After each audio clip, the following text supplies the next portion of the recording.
I think Eilir mentioned in his long introduction that I am not a minister of the gospel by profession, but my calling is much higher.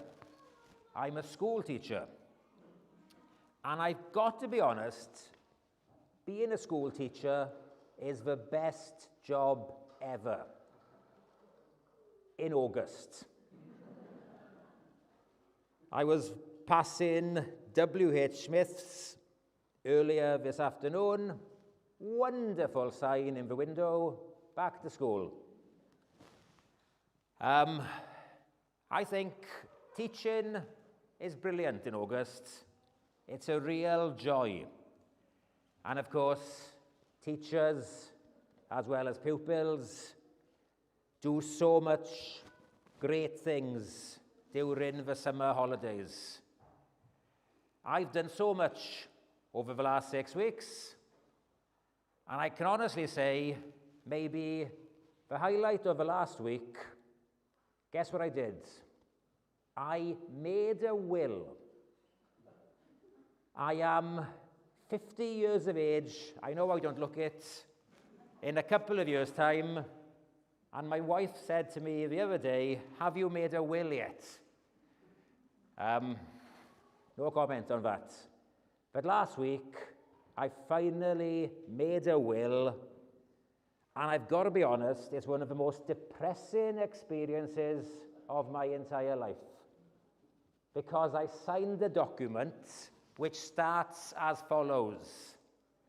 This is the last will and testament of me, Mr Huw Roderick of Brynderw, Cwrtacadno, Llanilar, Ceredigion. That's a really miserable thing to do, doing a will. But might I just say, it's a very important thing to do. Why is making a will an important thing to do?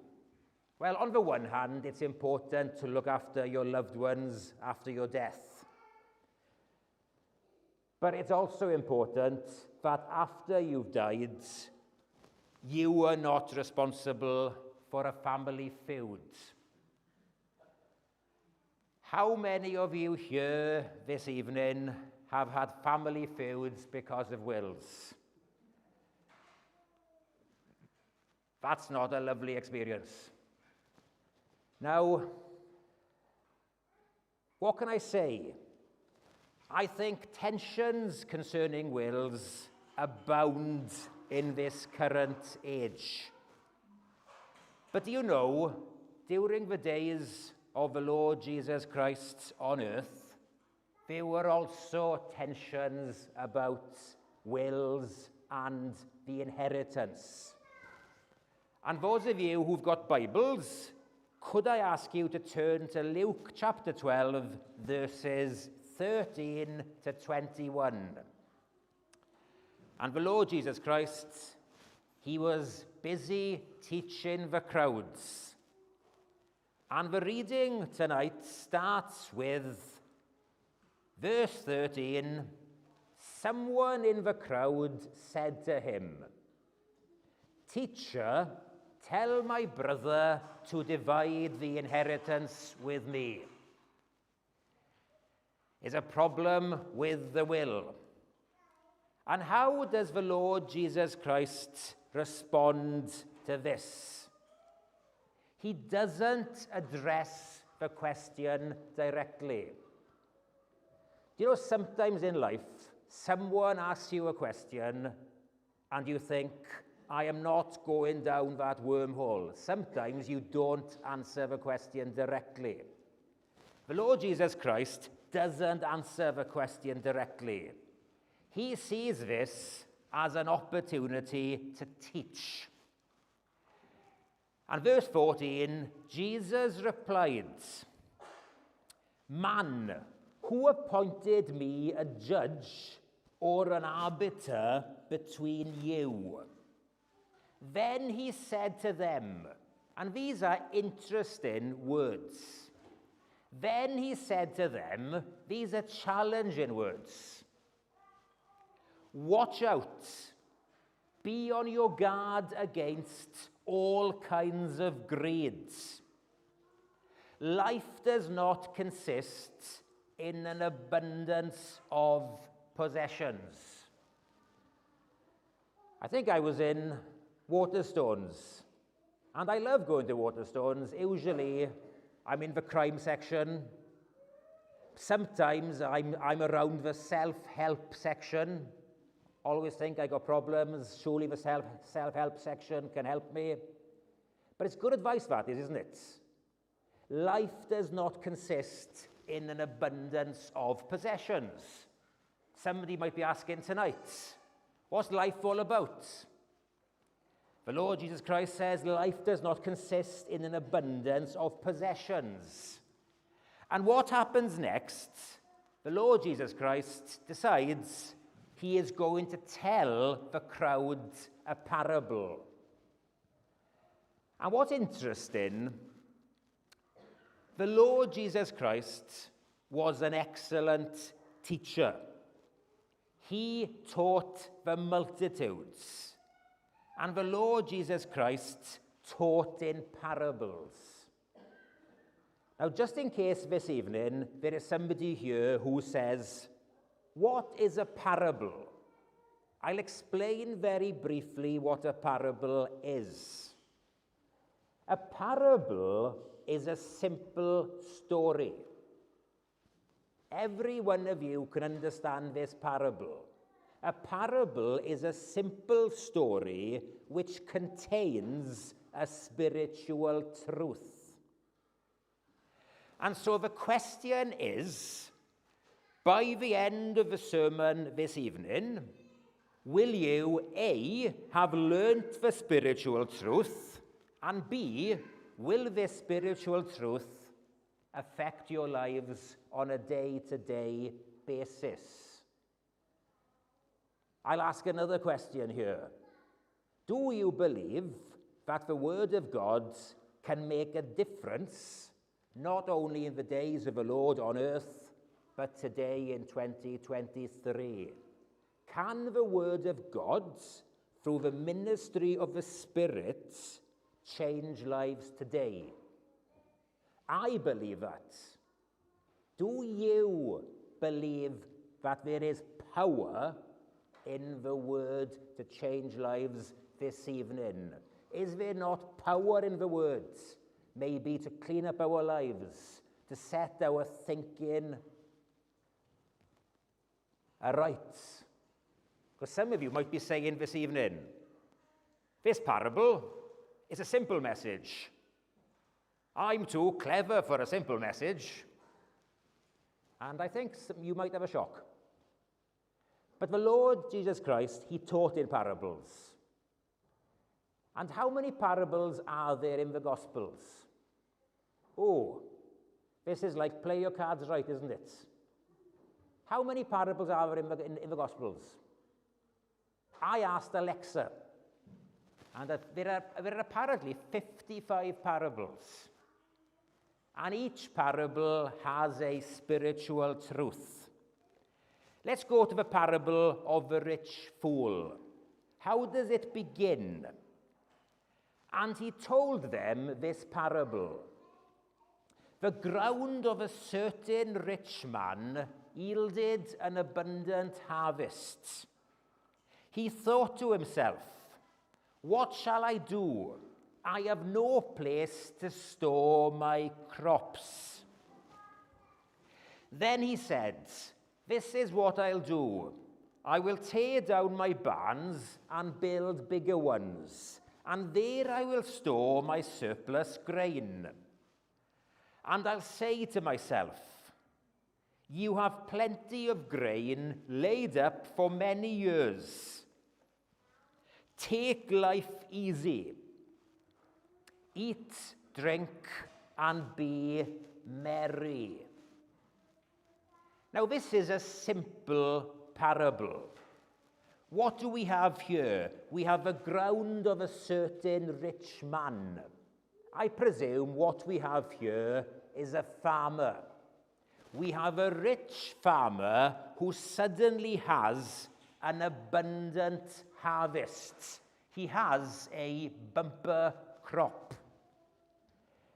And he has this bumper crop, and he asks himself a really good question. Now, many of us ask really good questions. But as I often say to my pupils in school, the question is right, but your answer is wrong. Now, the farmer, the rich man, has this bumper crop, and he says, what shall I do? Now, that's a tremendously good question to ask yourselves. This rich man, this farmer, has a bumper crop, and he asks himself, what shall I do? Now, his question is fine. His answer is wrong. Because what's interesting, the rich man, he could have done so much with his bumper crop. The first thing he could have done, he could have thanked God for blessing him with this tremendous bumper crop. I often think one of our many weaknesses as people, part of a human condition, it's like I've been in that self-help section in Waterstones here, I think one of the weaknesses of a human condition is we just don't say thank you. Do we? People looking down now. But very often, we have blessings in our life, and we don't say the word thank you. This rich landowner, he has this bumper crop, and maybe the first thing he should have done would have been to say, thank you, Lord, for giving me this tremendous bumper crop. But if you look at his thinking, if you look at his reasoning, there is no mention of God. There is no mention of spiritual things. There is no spiritual thinking associated with this rich man. And maybe that's one of the reasons why it's called the parable of the rich fool. Because the fool's thinking is wrong. Now, this rich man, he should have thanked the Lord. This rich man, he could have maybe used his bumper crop, the wealth from his bumper crop, to maybe give it to other people, to do good.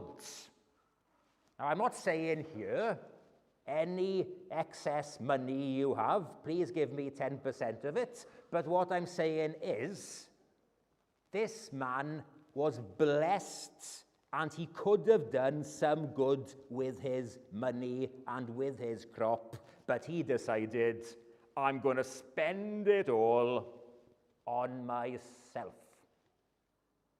And you look at his words here. This is why he's called a fool. This is what I'll do.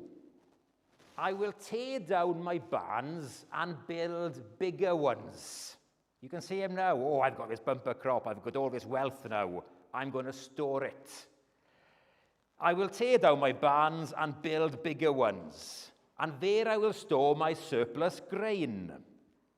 And I'll say to myself, you have plenty of grain laid up for many years.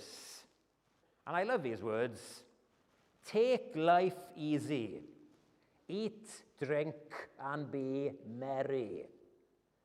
You can almost see him now, can't you? He's been blessed, but he doesn't thank God. He's got tremendous goods, and he decides he's going to take things easy. He is going to have a good life, and he is going to have a great time. And he's a fool, because his logic, he is presumptuous. Now, he thinks he can predict the future. He doesn't, in his thinking, there is no place for God. He is presumptuous. He thinks he is going to live for a long time. And he's in for a surprise as I drink my water here. Because what happens next? God appears.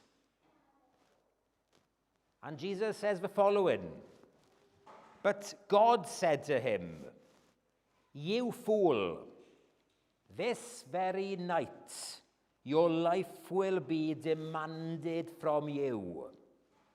Then who will get what you have prepared for yourself?'" Now, years and years ago, when I was a teacher in Tregaron, I took the kids to London, and as a group of kids, our task was to clean up the grave of a local dignitary who had died over a century ago. Teaching is a great job. Henry Richard, it was, one of the probably most famous man from Tregaron. And our task was to go to a very famous cemetery in London to clean up the grave.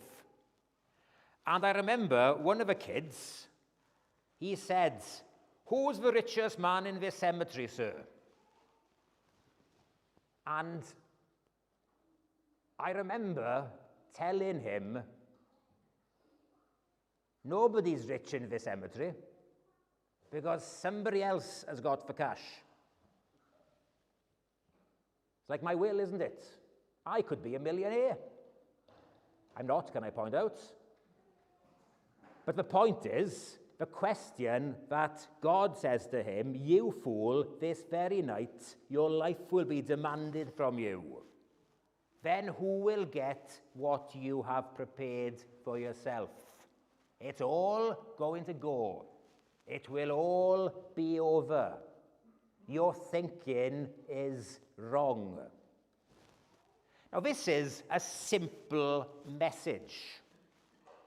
Anybody from, I would say, 1 year of age to, I'm trying to think of being diplomatic here, the oldest member of his congregation, 90 years of age perhaps, I'm not looking round. It's a simple message to understand. But the question is, how do you apply this parable to your lives?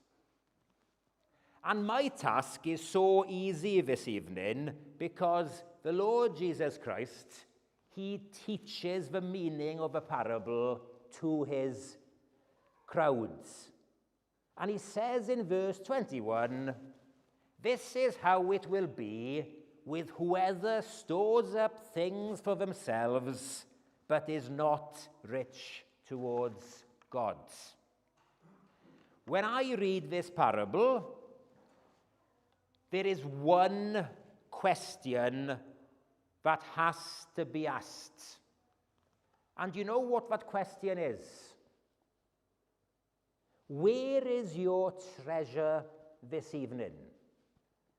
I'm not going to give you a long sermon on 25 points of how to live a vibrant and brilliant Christian life. I'm going to ask you one simple question. Where is your treasure this evening? What was the problem with the fool? He believed that his life consisted of collecting treasures for himself on the earth. Now, this afternoon, where was I at 3:30? I thought, right, I better do a little bit of preparation for this evening's sermon. So I decided I would go to the Ivy Bush for a cup of tea and to do a bit of preparation. And I sat on the sofa, and it was lovely and quiet. And then suddenly, 2 buses of elderly people appeared who were on a holiday for a week. And all I got for half an hour were these elderly people complaining about how awful their rooms were. And I just thought to myself, I'll be back in school on Friday, and they'll be on holiday. But the point I'm trying to make here is, where are your treasures this evening? Do you believe that life consists of gathering treasures on earth? I am not talking only about holidays. What are the treasures that people gather to themselves on earth? Might I suggest a few? Wealth, popularity, academic glory. That's a surprise, isn't it? I teach in schools. I'm very careful. Is this going out here live? Okay, I'm not making this point. But sometimes you come across certain kids and they just think that if I get 3 A stars, my life is going to be brilliant. And that's the purpose of life. Academic, do your best. But you know what? Treasures on earth are fleeting. They go. The problem with this fool was he didn't know that there were other treasures available. And what's a tremendous truth is the Christian has tremendous treasures in his possession that people don't know about. What treasures does the Christian possess? What did the Lord say? Watch out, be on your guard against all kinds of greed. Life does not consist in an abundance of possessions. What treasures does the Christian possess? Let me name you a few here. The Christian has forgiveness of sins. That is a tremendous treasure. Yes, I am a sinner. Yes, I am guilty. But the Lord Jesus Christ died on the cross for my sins so that I could go free. How many of you here this evening feel the wonder of knowing that your sins are forgiven? What a treasure that is.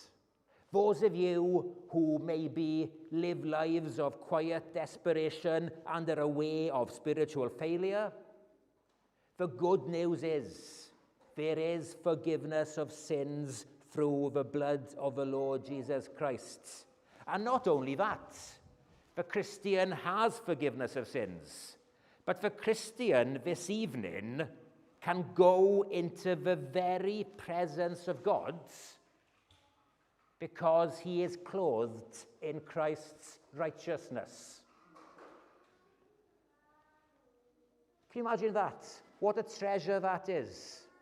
When the Lord looks at me, he doesn't see my sin and failure. He sees the righteousness of the Lord Jesus Christ. And I can go into the presence of God because of the finished work of Christ. Do you know, the fool didn't know anything about these treasures.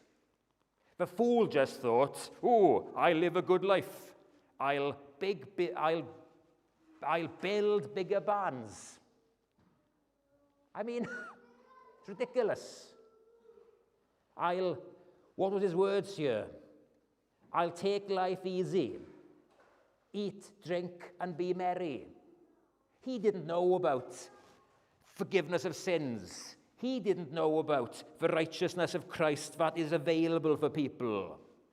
He didn't know anything about the work of the Holy Spirit. Do you know, life can be difficult. Many of you struggle, I'm sure. But you know what? Life could be worse. If you're a Christian this evening, even though life is difficult, you have the presence of Christ in you. If you're a Christian this evening, you have the work of the Spirit in you. You are not alone. And as you go through life, you will sense something of the glory of Christ. And so when somebody says, take life easy, eat, drink, and be merry, enjoy your life, it'll soon be over, that type of mentality, that thinking is tremendously foolish. And of course, other treasures which the Christian has available to him or her. Eternal life. This fool died. He knew nothing about the wonders of Christian salvation. There is glory ahead. If you're a Christian this evening, you were created for eternity. And as we live on this earth, sometimes we get a divine foretaste of eternity. And very often I go back to this question. Where is your treasure this evening? What are you living for? What was the problem with this person in the crowd? He wanted his brother to divide the inheritance. And of course, there might be a legal, correct reason for that. But you know what? There are treasures that the Christian possesses that are amazing. Now, maybe my Welsh accent has betrayed me this evening. But as Welsh speakers, very often we always sing the hymns of William's Pantycelyn. And my good friend, Dr. Bobby Jones from Aberystwyth, who has gone to glory, he translated the famous Welsh hymn, Iesu, Iesu, rwyt ti'n ddigon. Jesus, Jesus, all sufficient. Beyond telling is your worth. In your name lie greater treasures than the richest found on earth. Such abundance is my portion with my God. When somebody becomes a Christian, they look at the treasures that the earth offers. And even though they are powerful, the Christian is aware of an even greater treasure, the Lord Jesus Christ. And of course, what does William say in the second verse? In your gracious face there's beauty, far surpassing everything, found in all earth's great wonders, mortal eye has ever seen. Rose of Sharon, you yourself are heaven's delight. And so I put it to you this evening. What are you glorying in? What is your treasure? And I leave you with this aside. John Wimber, a very famous, charismatic preacher, somebody asked him once, how did you come to faith? And what's remarkable is, if you're a Christian, you've got a testimony. Different testimonies. When I was 18, I didn't come from a Christian background. I was supposed to go to Cardiff University, and I was supposed to get 2 A's and a B. My academic glory would find me into Cardiff University, and I got an A, B, and a D, and I couldn't go. So there goes my academic glory. But I went to Aberystwyth. And in Aberystwyth, I became a Christian. I have a testimony. People who believe in the Lord Jesus Christ have a testimony. And it's good for us to share testimonies. But John Wimber, charismatic, remarkable preacher, God used him very powerfully. I remember once somebody asked him, how do you become a Christian? Where did the story begin? And he said, one day, he saw a man carrying or wearing a placard. And the placard said, I'm a fool for Christ. And John Wimber thought, that man must be foolish, wearing that placard. And the man passed John Wimber. And John Wimber looked back, and the other side of the placard, what he was wearing on his back was, "Whose fool are you?" And that's a good question for us to finish on this evening. Are you a fool this evening, like the man in the parable? Do you think that the real point of living is popularity, having a good time, etc., etc., etc., earning lots of money, that type of mentality, fill in your own story? Or are you beginning to see that there are other treasures available? And there are treasures available that the world knows nothing about. And so I put it to you as a church, in all your activities, pray that the Lord will bless efforts to reach people. And pray also that our eyes anew would be open to see the tremendous privilege and blessing and greatness that belongs to the Christian faith. Because the Christian can say, I was once a fool, but now I know something of these other treasures.